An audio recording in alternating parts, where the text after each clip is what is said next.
गेल्या काही दिवसापासून सांगतो की या मंत्रिमंडळातले 4 मंत्री जाणार आहेत.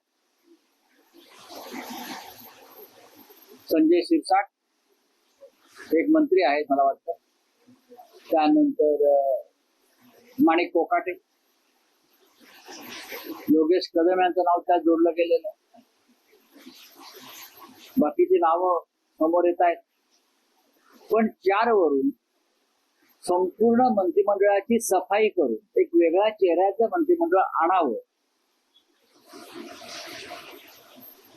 अशी चर्चा दिल्लीत आणि मुख्यमंत्र्यांच्या वर्तुळात सुरू आहे.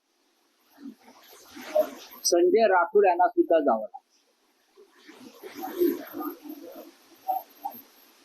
भ्रष्टाचार, शेतकऱ्यांच्या विरोधी वक्तव्य, लेडीज बार, घोटाळे, पैशाच्या उघड्या बागा घेऊन बसणं, याच्यामुळे बिघडलेली प्रतिमा हे आता ओझं देवेंद्र फडणवीस यांच्या कल्पनेपलीकडे गेलं. ते ओझं त्यांना आता पेलवत नाही, पण ते फेकताही येत नाही.